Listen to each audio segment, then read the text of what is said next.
So, can somebody tell me the difference between an invention and discovery? An invention is something that is done by experimentation. You keep experimenting, scientists keep experimenting things, and basis that they come up with something which is called an invention because they invented, right? Yeah, I have few answers in the chat box. So they're inventing something. They're doing it on their own. Now, second thing is discovery. What is discovery? For example, you went outside your house today and you found there were 4 stones. So you discovered that there were 4 stones which were of white color, right? They already existed there. But what did you do? You went and you discovered it. You saw them first. So you made a discovery. But inventing is the process of making the stone. Like you actually made the stone. So today we are going to be learning about the great scientists, what did they discover or what did they invent, and how did it shape our future, and how would you become great scientist and discover or invent things that could help us shape our generation's future. Okay, so the first one I have here is Mr. Charles Babbage. Does anybody know about Mr. Charles Babbage? Yes, he's the father of computers. That's correct. So he is called the father of computers. Yeah, he invented an analytic machine. Yeah, so what did he do is he built the most complex machine of that era, which was a computer. A computer back then was so huge that it required your complete bedroom to be placed. You know that huge that machine was. Right now you have a phone in your hand, right? Which is such a small device. Such a small device. So Mr. Charles Babbage actually paved the way to the future by inventing a bigger size electronic machine, which was called computer. And that computer in today's day and age has become such a small machine that now you can hold it in your hand. Did we ever imagine 200 years back that we would have a device which we can hold in our hands? No, right? But there was a visionary named Mr. Charles Babbage who came up with this new machine called the computers, which could perform so many activities which humans of that day and age couldn't. And now it's become such a necessity that the computer is now come down to such an easier version, which is called a mobile phone, and we hold it in our hands. Coming to the next one. Do you guys know who are these people right here on the screen? They call the Wright brothers. Do you know about Wright brothers? Wright brothers were 2 American brothers who invented aeroplane. So the aeroplane or the flying machine that you travel in today was invented by Wright brothers. Their name were Orville and Wilbur. Orville and Wilbur. Okay, there were 2 brothers and they invented the aeroplane. So that was the world's first successful aeroplane that they built and invented, and now we travel in that, and it's become so easy that all of us can travel. Back then, it was a luxury for somebody to travel by air, and today all of us can just travel. Have you all traveled by aeroplane? Everyone here, have you traveled by aeroplane? Yes, that's great. How do you feel? Is there a difference traveling in train, traveling on a motorbike, and traveling in plane? Is there a difference in the 3? Yes, right? How many of you are scared to travel in aeroplane? Are you scared the plane might just crash or it might break down and you will fall down? Are you scared?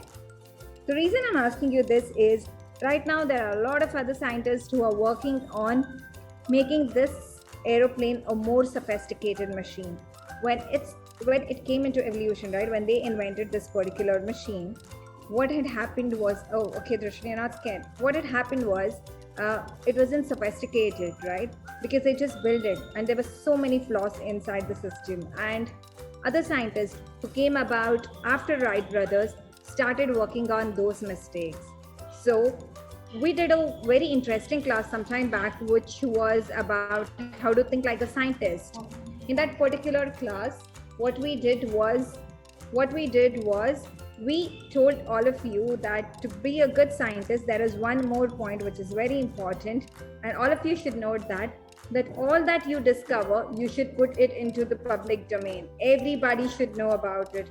Reason being, whoever works on that particular topic would know what have you achieved and what were the mistakes made by you. Then he can work on the mistakes, and that's how we can arrive at a solution more easier, right? In a much more easier manner, rather than we sit and work, all of us sit and work on single problem. So a good scientist is a scientist who lets people know about his inventions and discoveries and let the world work on his mistakes so that we create a sophisticated technology by the day and age. Okay, so this was about Wright brothers. Now, how many of you know about Marie Curie? How many of you know about Marie Curie? So Marie Curie was a physicist, was also a chemist, who was the first woman who won a Nobel Prize. She was the first woman who won the Nobel Prize. She's probably the only woman scientist of that day and age who worked on such a brilliant concept called radioactivity. Right now, this concept is immensely helpful in treating cancer. So she was the one who discovered 2-3 elements which were radioactive elements, and she told the world about these elements, and right now they're helping us to treat cancer. And she was one of the first female professor at the University of Paris, and she was also the first women scientist to ever win a Nobel Prize.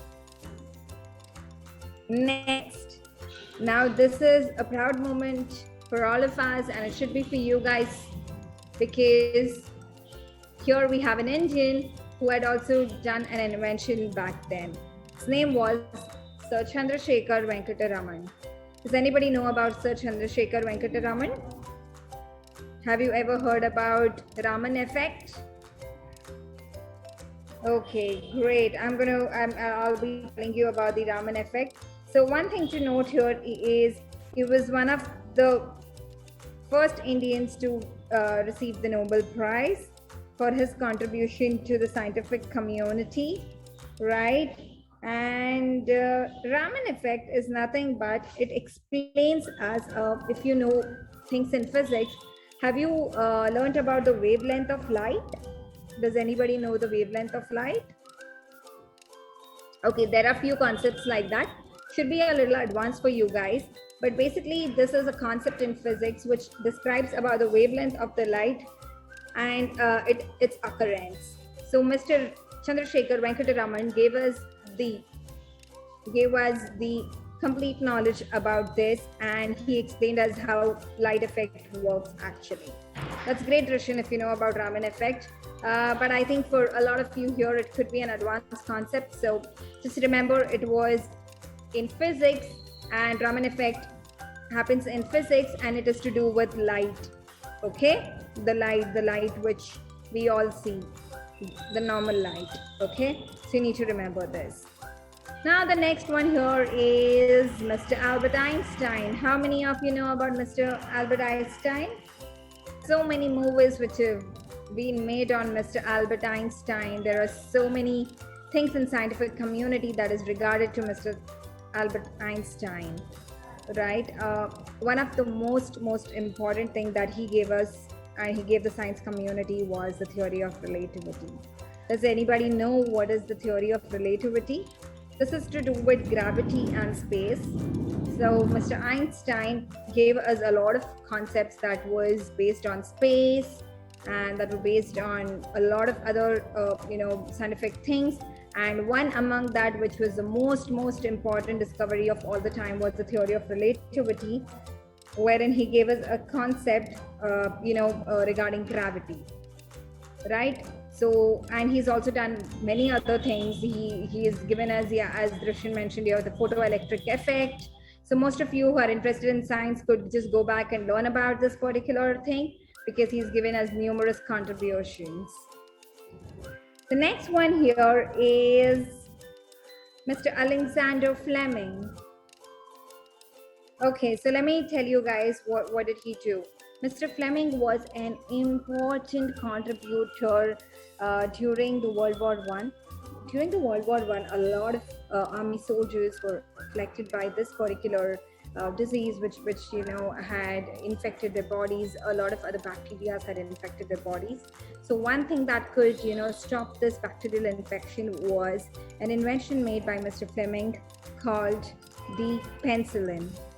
Penicillin was, you can think about it as an vaccination or an injection. For simplicity, of course it's not, but for simplicity you can assume it to be a sort of an injection, which is used to provide relief from these bacterial infections. Now this is a sort of a chemical compound that can be used to make a lot of other medicines, the penicillin, and this is treated for diseases like pneumonia and for other different kind of fever during that time. To get eradication from those sort of diseases, Sir Alexander Fleming came up with this particular contribution called penicillin. So you all need to remember, Mr. Alexander Fleming invented penicillin. Okay, now here, who is this? Can somebody tell me who is this? It's Mr. Alexander Graham Bell. I'm sure most of you would know him. So what do you use to speak to your friend? How do you speak to your friend who is in another city? What mode of communication do you use? Telephone, correct. And you know who invented that? Here is the man who invented it, Mr. Alexander Graham Bell. So how did he start? It is such an interesting concept as to how he came up with this particular device. So he actually started to understand the sound wavelength. So how does that happen? Let's say I say ah, until when and how can I hear it? He started to measure those things, and eventually with these sound concepts and with other scientific concepts, he started to build up a device which could get this sound inside the machine and could transmit these sounds outside another machine, and two people can communicate at a distance. So he did a lot of experimentation. Kids, you need to always remember, these scientists, just knowing them by name and their contribution isn't enough. You need to understand, how did these people actually go about discovering something? Then is when you will understand the process. It is always about the process and not about what did they do and what do we have. You need to understand, how did they arrive at this particular thing. This will make you stand out from the crowd. It will help you think in a manner in which you understand and know the process, so that the next time you're trying to do something, you can put in those concepts and ideas, and maybe you can give us a better contribution that could help us all in the future. Right? So this was Sir Alexander Graham Bell who introduced phone to us. Now moving on, we have Emily Berniller. What did he do? Can somebody tell me? Does anybody know him?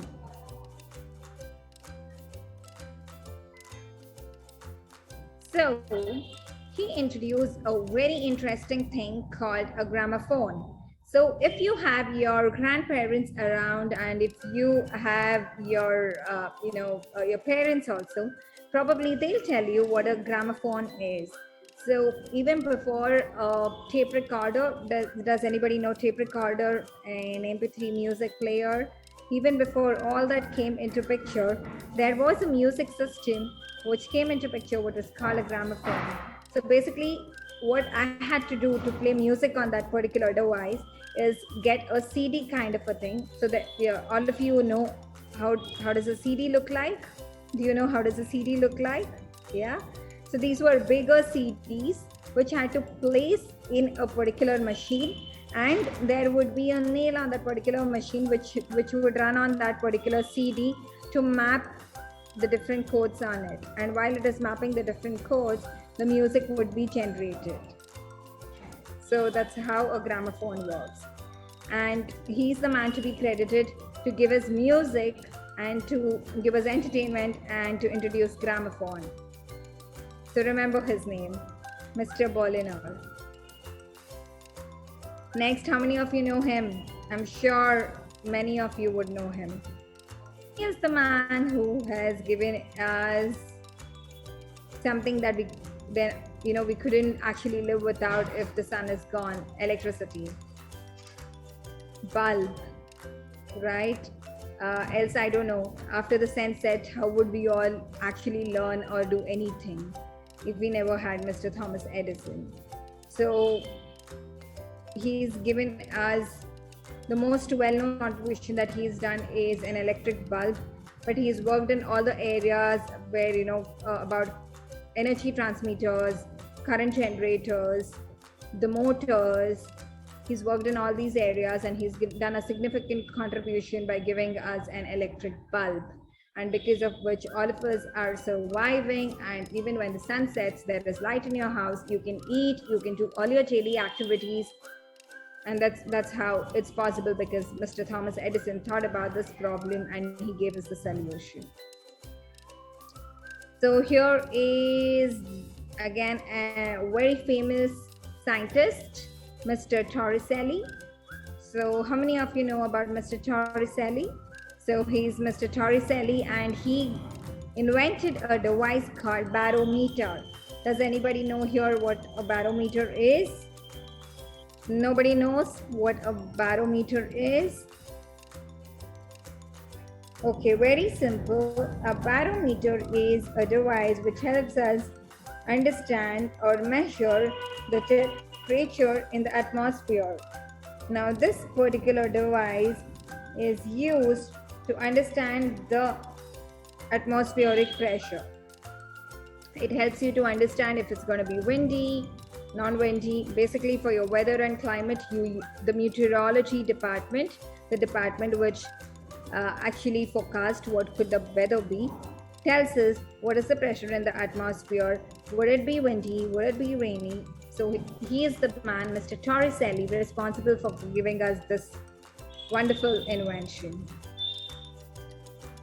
Next here is Mr. Verbiest. Mr. Verbiest was an astronomer, and he is credited to be the first man to invent the world's first automobile. So he was the man who invented the world's first automobile, and he's regarded as the person who started the thought of creating an automobile. So that's Mr. Verbiest. And yes, these are the most famous scientists of all time, and I hope all of you have made a note of these scientists